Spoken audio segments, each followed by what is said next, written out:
Well, hi everyone. Continuing with our theme for this month about trying to be efficient and effective as a leader, we're going to spend today talking a little bit about time blocking on your calendars because our calendars can be the death of us, correct?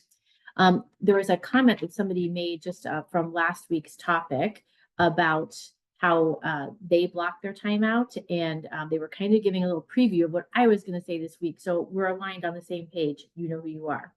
So I think the first thing is that obviously you have your meetings that occur every day.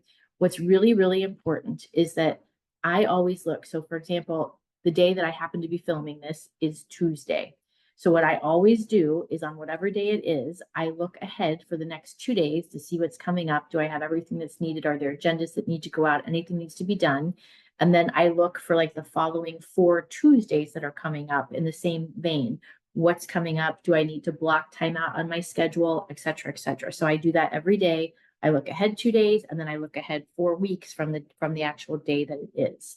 And this is really helpful because again, if I see, oh, in 3 weeks, I have a presentation or I have something due, I'm going to look to make sure that I can actually block out time on my schedule to work on that actual thing.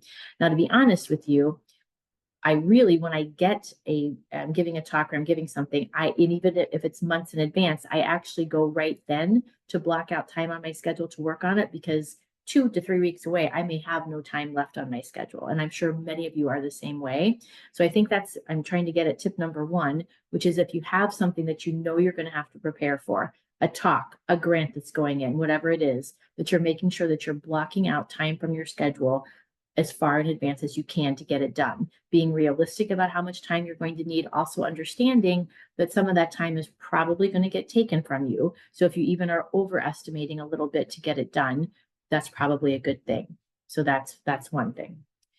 Number two, I always put in, and this is part of my blocked out time regularly, an hour and a half of time to get work done during the day. Sometimes that is all that I have. So I make sure that I block out, I usually try to block out a 1 hour block and then a half an hour block at some point in the day so that I can just think, slam out some emails that need to get done from the day's meetings, anything like that. And I literally have a note that says if you take this slot of time on this day, because the only time anybody could schedule a meeting was 1 to 2, the time I had blocked out, then you've got to give me that hour at some other time during that day. And I really try to stick with that because I need that time and you all need that time in your day to kind of catch up a little bit. Really important.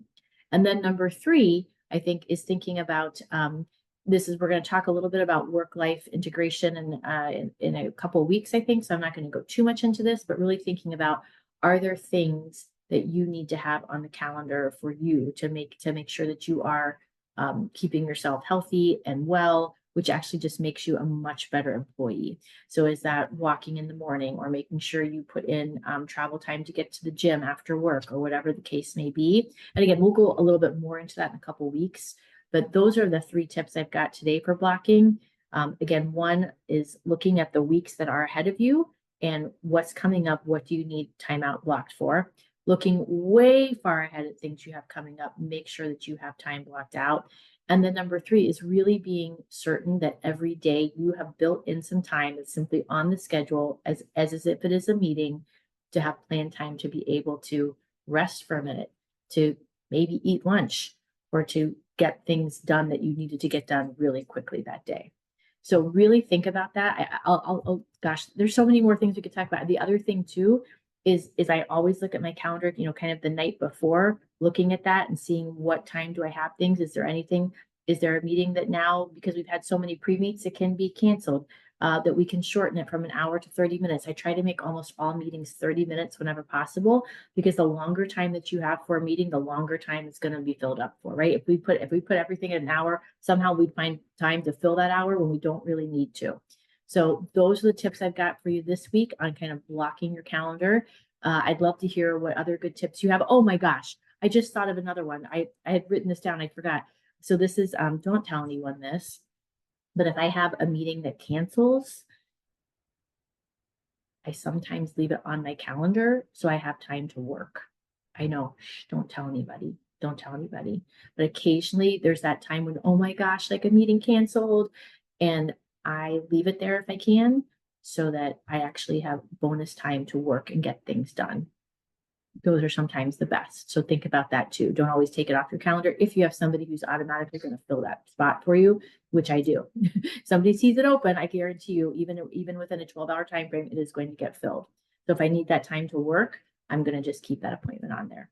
So, okay, shh, don't tell anyone that one.